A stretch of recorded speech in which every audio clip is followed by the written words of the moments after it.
ভারতের শিক্ষিত মধ্যবিত্ত সমাজ সব থেকে কমিউনাল। ভারত বলতে সাউথ ইন্ডিয়া বাদ দিয়ে, সাউথ ইন্ডিয়া কিন্তু কমিউনাল না, আপনাদের এটা মনে রাখতে হবে। South India is not communal. যেখানে আমি বললাম, যেখানে রাম হিরো না, যেখানে রাবণ হিরো, ওখানে হিন্দুত্ববাদ চলে না, ওখানে বিজেপির একটা সিটও নাই। কিন্তু নর্থ ইন্ডিয়াতে প্রচণ্ডভাবে তারা কমিউনাল, এবং নর্থ ইন্ডিয়ার সব প্রফেসররা, সব নাম করা, সব পিএইচডি নাম করা সায়েন্টিস্ট, তারা সব কমিউনাল হয়ে গেছে। মধ্যবিত্তরা সব কমিউনাল হয়ে গেছে। তো একটা রাষ্ট্রের যখন শিক্ষিত সমাজ এবং মধ্যবিত্তরা কমিউনাল হয়ে যায়, সেই রাষ্ট্র দীর্ঘদিন ধরে কমিউনাল থাকবে। কারণ এই যে বইপত্র রচনা, আজকের যে বইপত্র, যে দুটো বই নিয়ে আমরা আলোচনা করছি, এইসব বইপত্র রচনা, সরকার পরিচালনা, তারপরে ইকোসিস্টেম তৈরি করা, যেটাকে আমরা ইকোসিস্টেম বলি, এগুলো কারা করে? এগুলো মধ্যবিত্ত সমাজ করে। তো ইন্ডিয়ান ইকোসিস্টেম, ইন্ডিয়ান মিডিয়া কাদের কন্ট্রোলে? মধ্যবিত্তদের কন্ট্রোলে, এবং এরা সব কমিউনাল। কাজেই ভারতীয় যে হিন্দুত্ববাদ, সেটা শুধুমাত্র মুসলমানের প্রতি বিদ্বেষ দ্বারা সৃষ্ট। হিন্দুত্ববাদটা কি আসলে? হিন্দুত্ববাদের মূল সূত্রটা কি? ভিত্তিটা কি? আমরাও নিজেরাই সবসময় হিন্দুত্ববাদ হিন্দুত্ববাদ শব্দটা বলি, আমি নিজেও বলি, কিন্তু আমরা বোধহয় খুব কম চিন্তা করি যে আসলে হিন্দুত্ববাদের ভিত্তিটা কি এবং কিভাবে এটা তৈরি হয়েছিল। এটা আমাদের জানা দরকার, এবং তৈরি হওয়ার পরে এটার বর্তমান চরিত্রটা কি, বর্তমান রূপটা কি ধারণ করেছে, এটাও একটা বোঝা দরকার।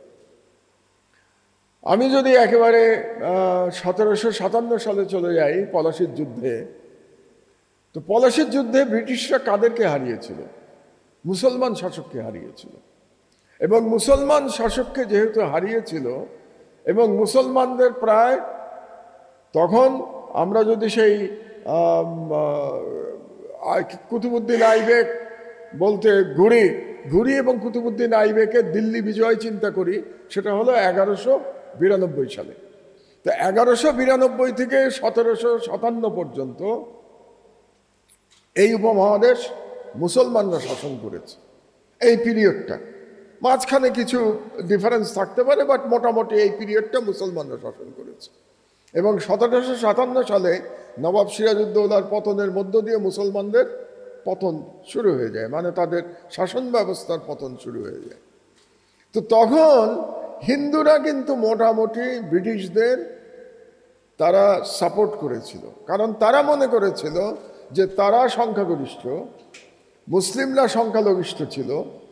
তো তারা পরাজিত হয়েছে একটি বিদেশি শক্তির মাধ্যমে, এবং প্রথম 100 বছর 1757 থেকে সিপাহী বিপ্লব পর্যন্ত ব্রিটিশদের বিরুদ্ধে যত লড়াই হয়েছে, প্রধানত লড়াই করেছে মুসলিমরা। হিন্দুরা সেই লড়াইতে মোটামুটি দর্শকের ভূমিকায় ছিল। এই ইতিহাসগুলো আমাদের নতুন করে একটু পড়া দরকার, নতুন করে চর্চা করা দরকার। এবং 1905 সাল পর্যন্ত হিন্দুরা ব্রিটিশদের সমর্থন করেছে। সমর্থন করার পরে তাহলে 1905 সালে এমন কি হলো যার জন্যে হিন্দুরা তখন ব্রিটিশদের বিরুদ্ধে যাওয়া শুরু করলো? 1905 সালে লর্ড কার্জন, এই আমাদের কার্জন হল যেটাকে বলি, আমাদের সায়েন্স ফ্যাকাল্টি এখানকার ঢাকা বিশ্ববিদ্যালয়ের, আমাদের বলছি এই জন্য, আপনারা বোধহয় জানেন আমি ঢাকা বিশ্ববিদ্যালয়েরও ছাত্র, কিন্তু বেসিক্যালি বুয়েটের ছাত্র, কিন্তু আমি ঢাকা বিশ্ববিদ্যালয়ের ছাত্র, যেহেতু আমি আইবিএতে পড়াশোনা করেছি, এই পাশেই আইবিএ বিল্ডিং। দিনের পর দিন এসছি, সন্ধ্যার সময় আসতাম, মধুর ক্যান্টিনে বহুদিন চা খেয়েছি বসে বসে। তো যেটা বলছিলাম, তো এই কার্জন, যখন লর্ড কার্জন বঙ্গভঙ্গ করলেন 1905 সালে, এই তখনই ব্রিটিশদের সাথে হিন্দুদের যে সুসম্পর্ক ছিল, সেটার ভাঙন শুরু হলো। এবং হিন্দুত্ববাদের উত্থানও মোটামুটি 1905 সালের পর থেকে। তো এত পুরনো ইতিহাস বর্ণনা করলে বহু সময় চলে যাবে, শুধু আপনাদেরকে প্রেক্ষাপটটা আমি বলে রাখলাম। এবং মজার ব্যাপার হলো যে হিন্দুত্ববাদীরা 1905 সালে বঙ্গভঙ্গের বিরোধিতা করেছিল, তারা তখন বলেছিল আমাদের মাকে ভাগ করা হচ্ছে। মা বলতে তারা বাংলাকে, তারা ভারতকে বুঝিয়েছিল তাদের মাকে ভাগ করা হচ্ছে। সেই একই হিন্দুত্ববাদীরা 1947 সালে 180 ডিগ্রি উল্টে গিয়ে তারা মাকে কাটবার ব্যবস্থা করেছিল, একই হিন্দুত্ববাদীরা। 1947 সালে যারা বাংলাকে ভাগ করেছিল তারা কিন্তু হিন্দু ছিল, হিন্দুরাই বাংলা ভাগ করতে চেয়েছিল। মুসলিমরা কিন্তু বাংলাকে ইউনাইটেড রাখতে চেয়েছিল। তারা পাকিস্তান চেয়েছিল, কিন্তু একটা পর্যায়ে এসে তারা মনে করেছিল যে বাংলা ইউনাইটেড থাকতে পারে। এবং পাকিস্তান আন্দোলনে যিনি প্রধান ব্যক্তি ছিলেন মোহাম্মদ আলী জিন্নাহ, তিনিও বাংলা এক রাখার বিরুদ্ধে ছিলেন না। কারণ সরওয়ার্দী সাহেব যখন বললেন, হোসেন শহীদ সরওয়ার্দী, যে আমরা বেঙ্গলকে এক রেখে আমরা আলাদা স্বাধীন রাষ্ট্র গঠন করব, মোহাম্মদ আলী জিন্নাহ তাতে এক ধরনের মৌন সম্মতি দিয়েছিলেন। কিন্তু হিন্দু মহাসভা, যেটা হিন্দুত্ববাদীদের আদি সংগঠন, হিন্দু মহাসভা, আজকের আরএসএস না, আজকের বিজেপি না, আজকের বিজেপি, আজকের RSS is the product of Hindu Mahasabha. এই হিন্দু মহাসভার যারা নেতা ছিলেন তারা বাধ্য করলেন বাংলা ভাগ করার জন্য। কেন ভাগ করলেন? কারণ তারা মুসলমান সংখ্যাগরিষ্ঠ কোনো রাষ্ট্রের নাগরিক থাকতে চান নাই। তারা বলেছিলেন মুসলমানদের শাসনের অধীনে আমরা থাকবো না, কাজেই বাংলা ভাগ হতে হবে। এবং তখন এই একজন বাঙালি হিন্দু কিন্তু তাদের প্রধান নেতা ছিলেন, কয়েকজন নেতা ছিলেন, তার মধ্যে একজন প্রধান নেতা, তার নাম ছিল শ্যামাপ্রসাদ। শ্যামাপ্রসাদ মুখার্জি, তিনি হিন্দু মহাসভার নেতা ছিলেন। তো তিনি মানে মোটামুটি লিড দিয়েছিলেন 1947 সালে বাংলা ভাগ করার জন্য। তো এই কাহিনীগুলো আপনাদের বর্ণনা করছি হিন্দুত্ববাদের সূত্রটা বুঝবার জন্য।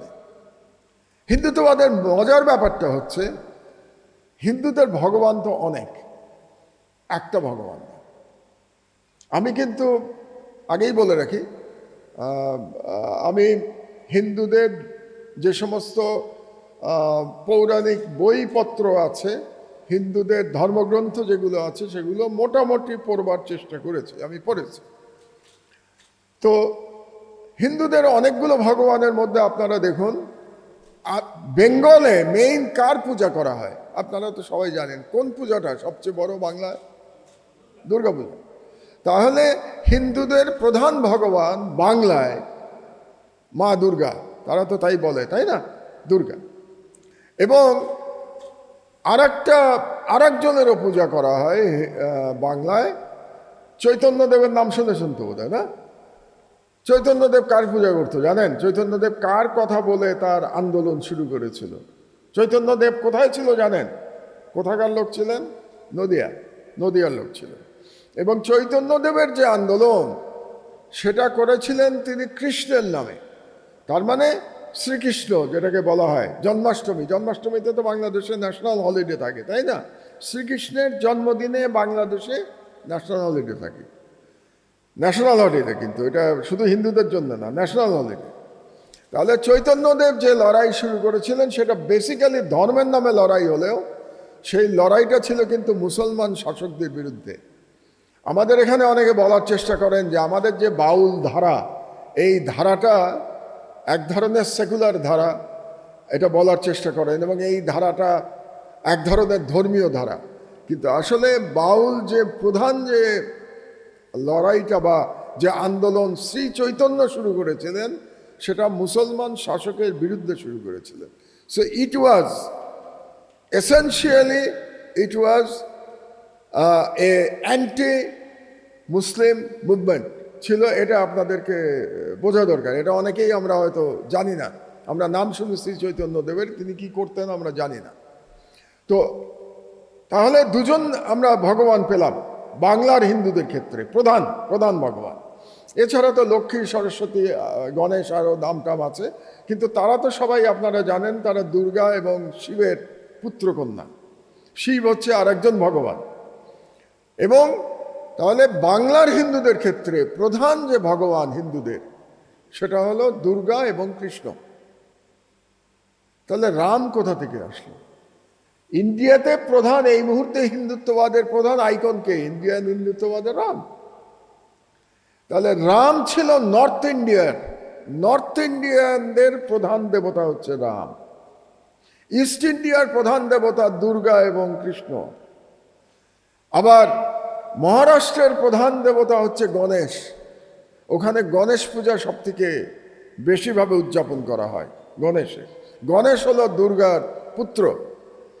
আমি এই কথাগুলো এই জন্যে বলছি যে তাহলে হিন্দুত্ববাদ যখন আমরা বলতে যাই, এটার যদি থিওলজিক্যাল কনসেপ্ট আমরা চিন্তা করি, তো theological concept is very confusing.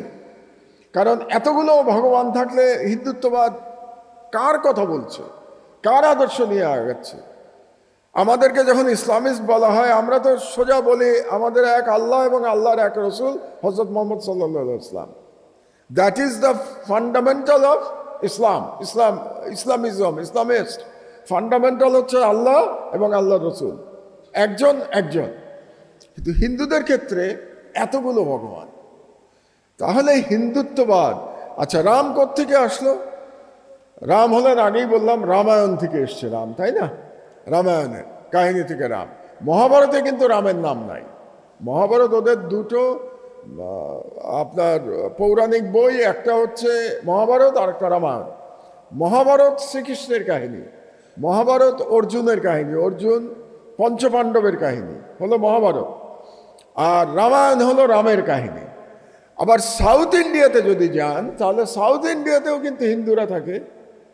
South ইন্ডিয়াতে রাম কিন্তু হিরো না, সাউথ ইন্ডিয়ার হিরো রাবণ। এটা আপনারা সবাই অবাক হয়ে যাবেন শুনলে। সাউথ ইন্ডিয়ার হিরো ইজ নট রাম, বরং রামের কুশপুত্তলিকা দাহ করা হয় সাউথ ইন্ডিয়াতে। কিন্তু তারাও হিন্দু, তাদের কাছে রাম হচ্ছে হিরো তাদের। কারণ রামকে বলা হয় তিনি সাউথ ইন্ডিয়ার ছিলেন। কারণ রাবণ কে ছিলেন? রাবণ বলা হয় তিনি শ্রীলঙ্কার রাজা ছিলেন, সিংহলের রাজা ছিলেন রাবণ। সুতরাং সাউথ ইন্ডিয়ার কাছে রাবণ ইজ এ হিরো। তো হিন্দু ধর্মের মধ্যে থিওলজিক্যালি বেশ কমপ্লিকেশন আছে। আচ্ছা, তো এটা কেন বলছি আমি? তাহলে হিন্দুত্ববাদ কি করে জন্ম নিল? হিন্দুত্ববাদ যে মডার্ন যে চেহারা আপনারা দেখতে পাচ্ছেন, মানে বিজেপির হিন্দুত্ববাদের চেহারা, মডার্ন চেহারা যেটা দেখতে পাচ্ছেন, যেটা এখন মুসলমানদের কি বলে, জয় শ্রীরাম বলতে হবে। মুসলমানদের ধরে ধরে কি বলে ইন্ডিয়াতে এখন, জয় শ্রীরাম বলতে হবে, জয় কৃষ্ণ বলতে হবে বলে না কিন্তু, কিংবা জয় দুর্গা বলতে হবে এটা বলে না, বলে জয় শ্রীরাম বলতে হবে। এই রামের আগমনটা হলো বাবরি মসজিদ থেকে। কারণ মাইথোলজিক্যালি ধরে নেওয়া হয় যে অযোধ্যাতে রামের জন্মভূমি ছিল। তো রামের কাহিনী নিয়ে অনেক কিছু বলা আছে, আমি বিশেষ বলতে চাই না, বললে পরে এটা যারা হিন্দু তাদের হয়তো আবার কি বলে ধর্মীয় অনুভূতিতে তাদের আঘাত লাগতে পারে। তো আমি কোনো ধর্মীয় অনুভূতিতে আঘাত লাগার কথা বলছি না, কিন্তু আমি আজকে শুধুমাত্র একাডেমিক ডিসকাশন করছি। আমি একটাও এই ধর্ম ভালো এই ধর্ম খারাপ একটা শব্দ উচ্চারণ করি নাই। আমি শুধু ইতিহাস বর্ণনা করছি, আমি হিন্দু মাইথোলজি থেকে বর্ণনা করছি। তো এই যে রামের জন্মভূমি, আপনার রবীন্দ্রনাথের একটা কবিতা আছে, সেই কবিতায় দেখবেন সেখানে বলা হচ্ছে রামায়ণের লেখক বলা হয় বাল্মীকিকে, এবং সেখানে রবীন্দ্রনাথ বাল্মীকিকে বলছেন যে ভগবান বাল্মীকিকে বলছে যে তুমি যা রচনা করবে সেটাই রামায়ণ। তার মানে লেখককে বলে দেওয়া হচ্ছে যে তুমি যা রচনা করবে সেটাই রামায়ণ, এবং বলা হচ্ছে বাল্মীকি নাকি রামের জন্মের আগে রামায়ণ লিখেছিলেন। তো এই ধরনের রবীন্দ্রনাথের কবিতা থেকে আমি বলছি। বই নিয়ে আসলে আপনাদেরকে কবিতা শোনাতে পারতাম রবীন্দ্রনাথের, তো সেটা নিয়ে আসি নাই, আর বয়স হয়ে গেছে, এত মুখস্থ নাই, একসময় মুখস্থ ছিল, এখন মনে করতে পারছি না। তো সুতরাং রামটা হলো যে বলা হয়ে থাকে যে অযোধ্যা রামের জন্মভূমি। আবার নেপালও দাবি করে যে নেপালে রামের জন্মভূমি, নেপালের একটা অংশ কিন্তু দাবি করে রামের জন্ম হয়েছিল নেপালে। তো এই বিতর্কে আমি যাচ্ছি না, কোথায় জন্ম হয়েছিল রামের এটা আমি জানি না, আমি অন্তত জানি না, সঠিকভাবে জানি না, কাজে এই বিতর্কে আমি যাচ্ছিও না। কিন্তু রামটা আসলো এই কারণে, it is a political movement. Political মুভমেন্টটা কি? বাবরি মসজিদকে বলা হলো যে ওখানে একটা মন্দির ছিল, অযোধ্যা রামের জন্মভূমি, সেখানে মন্দির ছিল, সেই মন্দির ভেঙে মোগল সম্রাট বাবর একটা মসজিদ বানিয়েছিলেন। দাবির কথা বলছি আমি, সত্য মিথ্যা বলি নাই, এর কোনো ঐতিহাসিক প্রমাণ নাই, বলা হয়ে থাকে। এবং বিজেপির আন্দোলন শুরু হলো এই বাবরি মসজিদ ভাঙার থেকে শুরু করে। এই কারণে ইন্ডিয়ান হিন্দুত্ববাদের যে চেহারা, সেটা এখন রামকে সেন্টার করে এই চেহারাটা তৈরি হয়েছে, রামকে সেন্টার করে। তাহলে হিন্দু, আমরা অনেকগুলো ভগবানের কথা বললাম, রাম, কৃষ্ণ, দুর্গা, গণেশ এবং আরও অসংখ্য এরকম আপনারা ভগবানের দেখা পাবেন হিন্দু মাইথোলজি যদি আপনারা পড়েন। তাহলে মূল ভিত্তিটা কি হিন্দুত্ববাদের? মূল ভিত্তিটা কি জানেন? মূল ভিত্তিটা ঘৃণা, হেট। কার প্রতি হেট? মুসলমানের প্রতি। That is the basis of হিন্দুত্ববাদ। হিন্দুত্ববাদ এবং হিন্দু এক জিনিস না, কিন্তু যেমন জায়নিজম অ্যান্ড জু এক জিনিস না, সেরকম হিন্দুত্ববাদ এবং হিন্দু এক জিনিস না। এবং কতটা হেইটের উপরে দাঁড়িয়ে আছে হিন্দুত্ববাদ, বর্তমানের ভারতের হিন্দুত্ববাদ, সেটা আপনি একটা কদিন আগে আমি পড়ছিলাম, সে এক বক্তৃতায় বলেছে যে পৃথিবীতে সবথেকে বেশি জনপ্রিয়তা বা সবথেকে বেশি সমর্থন ভারতে, বাইরে একমাত্র ভারতে সবচেয়ে বেশি, আমেরিকার থেকে বেশি। আমেরিকা কিন্তু চেঞ্জ হচ্ছে, ইয়াং আমেরিকানরা এখন নিজেদেরকে এক ধরনের লাইবিলিটি ভাবতে শুরু করেছে, বোঝা ভাবতে শুরু করেছে। এবং আমি সম্ভবত জীবিত থাকবো না, কিন্তু 25 বছর মধ্যে আপনারা দেখতে পারবেন যে সমর্থন আমেরিকায় ছিল, আগামী 25 বছরের মধ্যে আমার যতটুকু লেখাপড়া জিও পলিটিক্স নিয়ে, সেটা দিয়ে বলতে পারি আমেরিকাতে সমর্থন থাকবে না আগামী 25 বছরের মধ্যে, উইদিন অনলি নেক্সট 25 ইয়ার্স। কেন বলছি? বর্তমানে যে ইয়াং জেনারেশন, তার মেজরিটি এখন, এই ইয়াং জেনারেশন যখন ক্ষমতায় যাবে, আমি ধরে নিচ্ছি আজ থেকে 25 বছর পরে এই ইয়াং জেনারেশন হবে the main establishment of America. তারা যখন এই মেইন এস্টাবলিশমেন্ট হয়ে যাবে, তখন আমেরিকায় থাকবে না, কিন্তু একটা দেশে থাকবে, সেটা ভারত। এটাও আমি আপনাদেরকে বলে দিতে পারি। কারণ ভারতের যেটা সমস্যা হয়েছে, ভারতের যে সংকীর্ণতা, ভারতের যে উগ্রবাদ, ভারতের যে সাম্প্রদায়িকতা, সেটা সব থেকে বেশি স্প্রেড করেছে, বিস্তার লাভ করেছে ভারতীয় শিক্ষিত সমাজের মধ্যে। এটা খুব আশ্চর্য ব্যাপার, এটা পৃথিবীতে কোথাও ঘটে নাই। ভারতের শিক্ষিত মধ্যবিত্ত সমাজ সব থেকে কমিউনাল। ভারত বলতে সাউথ ইন্ডিয়া বাদ দিয়ে, সাউথ ইন্ডিয়া কিন্তু কমিউনাল না, আপনাদের এটা মনে রাখতে হবে। South India is not communal. যেখানে আমি বললাম, যেখানে রাম হিরো না, যেখানে রাবণ হিরো, ওখানে হিন্দুত্ববাদ চলে না, ওখানে বিজেপির একটা সিটও নাই। কিন্তু নর্থ ইন্ডিয়াতে প্রচণ্ডভাবে তারা কমিউনাল, এবং নর্থ ইন্ডিয়ার সব প্রফেসররা, সব নাম করা, সব পিএইচডি নাম করা সায়েন্টিস্ট, তারা সব কমিউনাল হয়ে গেছে। মধ্যবিত্তরা সব কমিউনাল হয়ে গেছে। তো একটা রাষ্ট্রের যখন শিক্ষিত সমাজ এবং মধ্যবিত্তরা কমিউনাল হয়ে যায়, সেই রাষ্ট্র দীর্ঘদিন ধরে কমিউনাল থাকবে।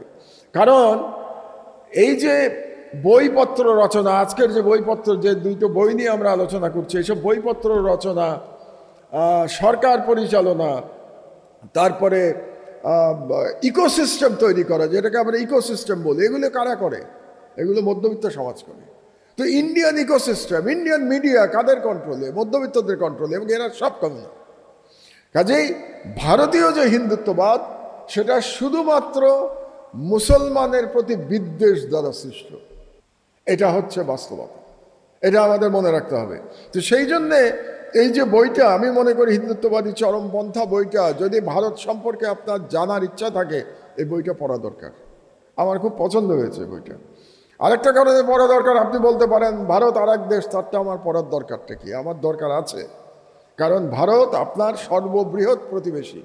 ভারতের সাথে আমাদের বর্ডারের লেংথ কত? 4000 কিলোমিটার। 4000 কিলোমিটারের বেশি ভারতের সাথে আমাদের যে সীমান্ত, এবং ভারত ইজ এ রিজিওনাল পাওয়ার, বিশ্ব ওয়ার্ল্ড পাওয়ার না, বাট রিজিওনাল পাওয়ার।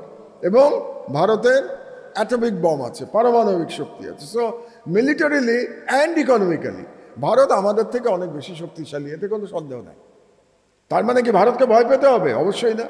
কারণ হচ্ছে আমাদের 20 কোটি জনসংখ্যা, 20 কোটি জনসংখ্যা আমাদের একটা বিশাল শক্তি, যদি আমরা ইউনাইটেড থাকতে পারি। ঐক্যবদ্ধ থাকতে পারলে 20 কোটি জনসংখ্যা একটা বিশাল শক্তি। আর ইমানের জোর যদি থাকে, ইরানের দিকে তাকান, ইরান কিভাবে এখনো যুদ্ধ করে যাচ্ছে। কি আছে ইরানের তুলনায়? কিছুই নেই। আমি বলবো কিছুই নেই। এবং আপনারা যদি মনে করেন ইরান যুদ্ধে জিতবে না, কিন্তু ইরানের টিকে থাকাটাই যুদ্ধে জেতা, আপনাদের মনে রাখতে হবে। ইরান যে টিকে আছে এটাই যুদ্ধে জয়লাভ। ইরানকে সত্যি যুদ্ধ জিততে পারবে? কিভাবে জিতবে? আমেরিকার সাথে অন্যরা কি যুদ্ধ করতে পারছে? রাশিয়া পারছে, চায়না পারছে না। পারবে হয়তো, আজ থেকে 50 বছর পরে পারবে। আল্লাহ কোরআন শরীফে বলেছেন না যে আমি যদি এক দল দিয়ে আর এক দলকে প্রতিহত না করতাম তাহলে পৃথিবী কোনো শৃঙ্খলা থাকতো না পৃথিবীতে, বলেছেন না আল্লাহ। এবং আমরা যদি গত 3000 বছরের মানব সভ্যতার ইতিহাস পড়ি তাহলে একের পর এক সাম্রাজ্য পরিবর্তন হয়েছে না। একসময় পার্সিয়ান সাম্রাজ্য পৃথিবীর সর্বপ্রথম ইন্টারকন্টিনেন্টাল ইম্পেরিয়াল পাওয়ার ওয়াজ পার্সিয়া। ইন্টারকন্টিনেন্টাল ইম্পেরিয়াল পাওয়ার।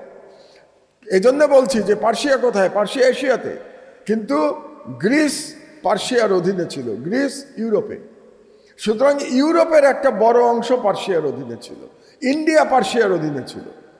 আমি বলছি যখন দারিউস এবং সাইরাস তারা যখন পারস্যের রাজা ছিলেন সেই সময়, মানে ধরেন খ্রিস্টের জন্মের 500 বছর আগে, Persian was the greatest civilisation and greatest world power. তারপরে পার্সিয়ানরা হেরে গেছে। কারা এসছে? রোমানরা এসছে, বাইজেন্টাইনরা এসছে। তারপরে বাইজেন্টাইনরা হেরে গেছে। কারা এসছে? মুসলিমরা এসছে। কারণ আপনাদের নিশ্চয়ই মনে আছে, আপনারা যারা ইসলামের ইতিহাসের ছাত্র তারা জানেন 636 খ্রিস্টাব্দে, এটা অবিশ্বাস্য যে তখনকার হযরত ওমর রাদিয়াল্লাহু আনহুর, তখন উনি ছিলেন খলিফা এবং ছিলেন মিলিটারি লিডার ছিলেন মুসলিমদের, খালিদ বিন ওয়ালিদ এবং উবাইদা ইবনে জাররা। তারা একই সঙ্গে পারস্য সাম্রাজ্য এবং বাইজেন্টাইন সম্রাট দুটা শক্তিকে একই সঙ্গে পরাজিত করেছিল। এটা ভাবা যায়? পৃথিবীতে তখন 3টে শক্তি, মুসলিম, পার্সিয়া, বাইজেন্টাইন। বাইজেন্টাইন অ্যান্ড পার্সিয়াকে একই সঙ্গে মুসলমানরা হারিয়েছিল। মুসলমানরা সংখ্যায় কত ছিল? খুবই কম। তাদের ইমানের শক্তি ছিল। আর সবচেয়ে বড় কথা, আল্লাহ চেয়েছিলেন। আল্লাহ তো বলেছেন হও বললেই হইয়া যায়। তো সুতরাং আল্লাহ চেয়েছিলেন এবং মুসলমানদের ইমানের শক্তি ছিল, সেই জন্য মুসলমানরা এটা জয়লাভ করেছিল। তারপরে মুসলমানরা পরাজিত হয়েছে। এই যে সাইকেল, এই সাইকেলে আপনি নিশ্চিন্ত থাকুন আমেরিকাও পরাজিত হবে, সময়ের ব্যাপার মাত্র। 100 বছর আগে যান, 100 বছর আগে ব্রিটিশ সাম্রাজ্য সম্পর্কে কি বলা হতো জানেন? ব্রিটিশ সাম্রাজ্যে সূর্য অস্ত যায় না। মানে ব্রিটিশ সাম্রাজ্য এত বড় যে সেখানে কখনো সূর্য অস্ত যায় না। সেই ব্রিটিশরা আজকে কোথায়? ইউরোপের একটা ক্ষয়িষ্ণু শক্তি, ইউরোপের একটা ছোট শক্তি। ইউরোপেরও 1 নম্বর না। জার্মানি ব্রিটিশদের থেকে অনেক পাওয়ারফুল, এমনকি হয়তো ফ্রান্সও পাওয়ারফুল ইংল্যান্ডের চেয়ে। আর এখন America is the largest military power, largest economy power. But আমেরিকার বয়স কত?